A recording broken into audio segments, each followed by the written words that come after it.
Hello, and thank you for tuning in to this week's edition of Dr. B's Thursday Thoughts. For this week, I am happy to share with you my 7 suggestions on success for the college student. I hope this serves a purpose to your college student's life or to the college student's life if the college student is watching his or herself. So my first step or suggestion is to network.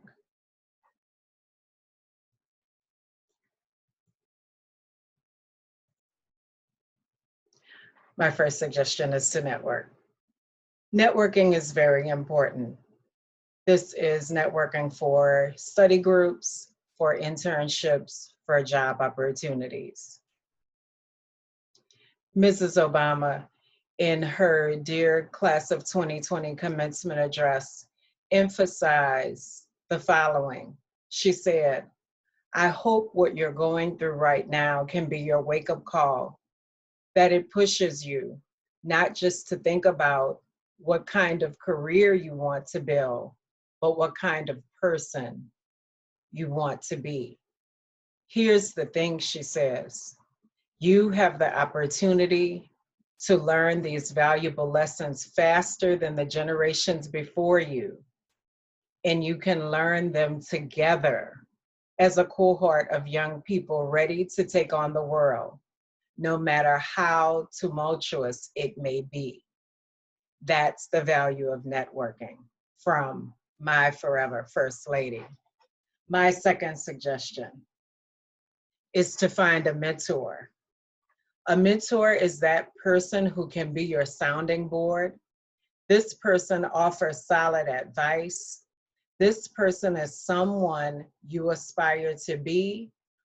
They have a position that you aspire to hold.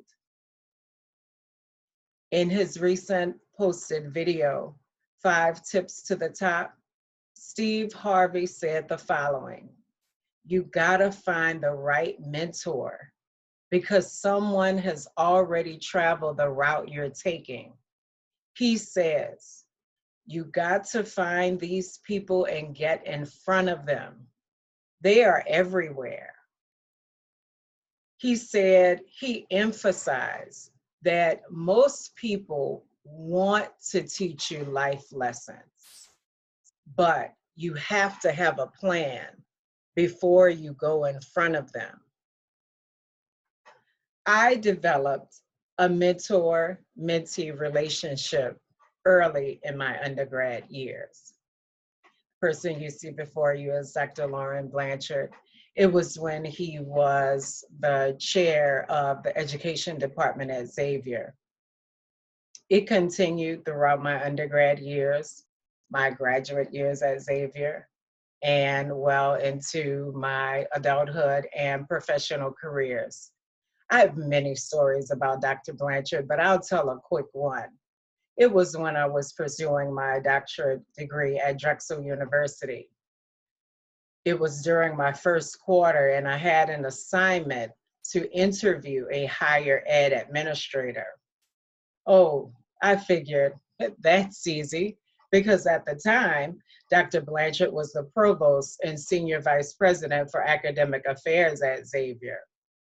No problem. I called him, knowing that it wouldn't be a problem.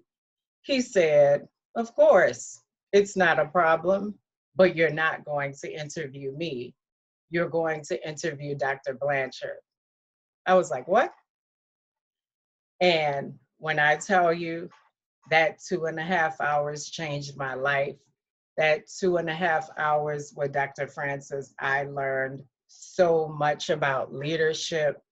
That 2.5 hours of Dr. Francis's last year as president of Xavier University was 2.5 hours of the most valuable time of my educational professional career. That's the kind of influence a mentor can have, and that's why it's important to have one. My next piece of advice: Know the folks on your campus. A few weeks ago, I did a segment with higher ed professionals from campuses all over the country. In this segment, where they gave expectations for the college student, these higher ed professionals stressed over and over and over again how important it is to get to know the different people on your campus. They stress the importance of having relationships with different people in the offices, that they know your face, that they know your name. It's very important. Of course, you'll know your RA, you'll know your college advisor, but think about this. Know who your campus police are, campus security. Know the folks in your campus post office. Know the person who handles financial aid, who handles scholarships. Might also want to get to know the people in food services or in the campus cafe. People in school, food, student services, other essential personnel around campus. You never know when something's going to happen. You never know when you're going to need these people. Establishing relationships can go a long way. When you need to reach out, don't hesitate. Make an appointment, send an email, make a phone call. That way, if those people know you, they can put a face with a name sending the request, and that helps. My next piece of advice: use apps to be more productive. You have your phone with you all the time. Don't just use it for texting or social media. Find out what apps can save you time and can help you be your most productive self. For me, I swear by Google Drive. I understand Mac users, and if you have an iPhone, you might be better with the iWork suite, but for me, it's Google Drive. Who today walks around with a pen and a paper? Nobody. You always have your phone in your hand. Think about this. What if you're out somewhere and all of a sudden you have a thought about that paper that you've been working on, but you decided to take a break away from? And you think you might not remember that by the time you get back to your dorm. Find an app where you can jot it down in your phone. Or what if you're returning from somewhere and you get a phone call for an interview that you've been waiting for?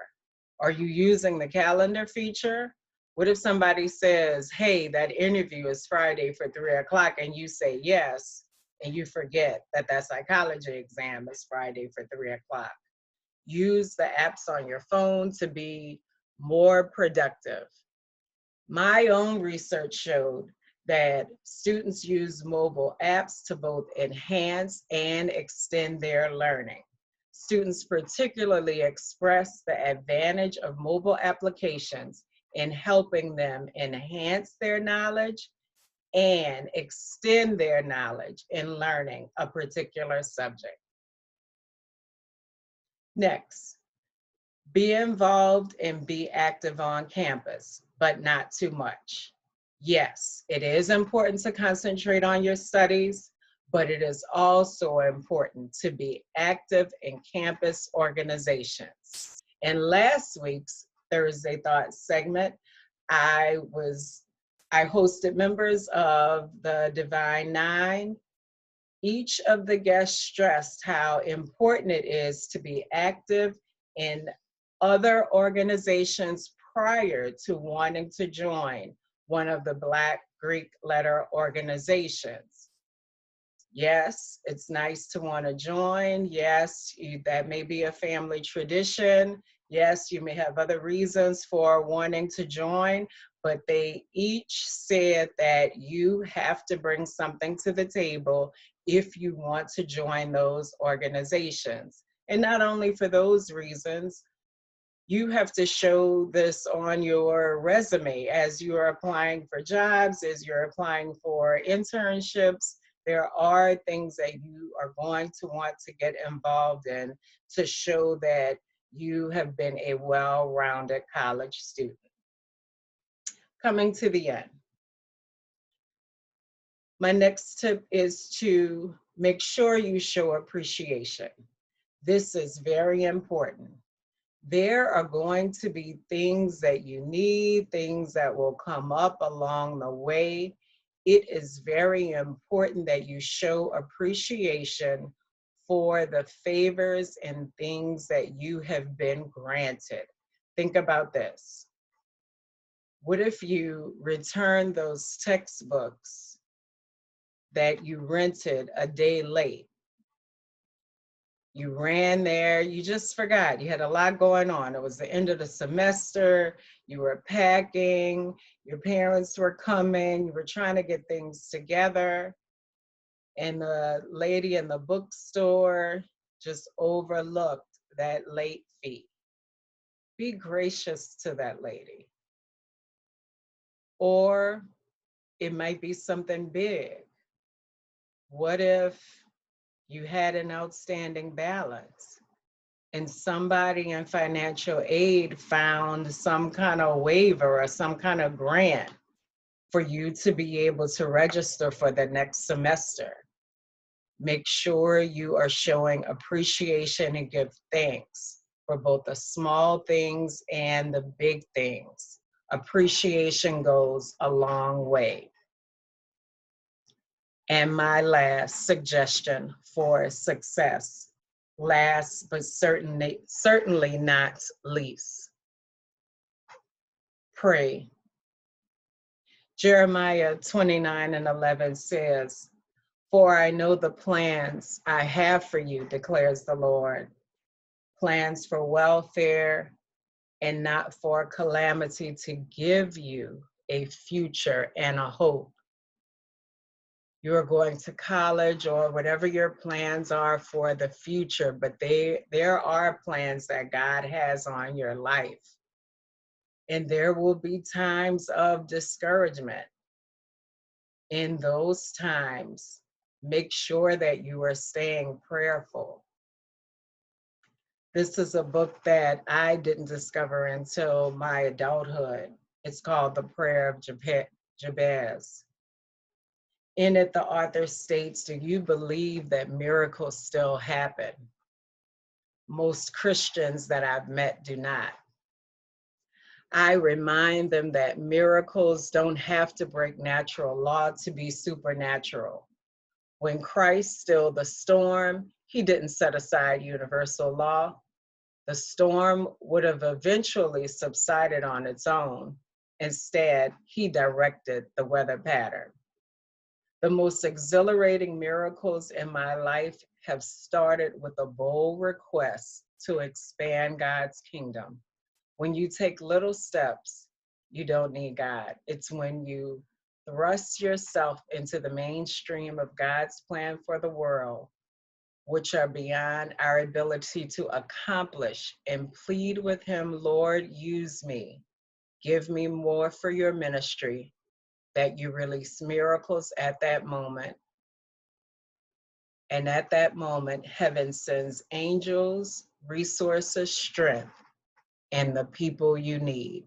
And the author says that he's seen it over and over and over again. Remember to consistently make prayer a part of your journey. Prayer changes things, and miracles happen every day. And these are Dr. B's 7 suggestions for success for the college student. Have a great evening and a great week. Thank you.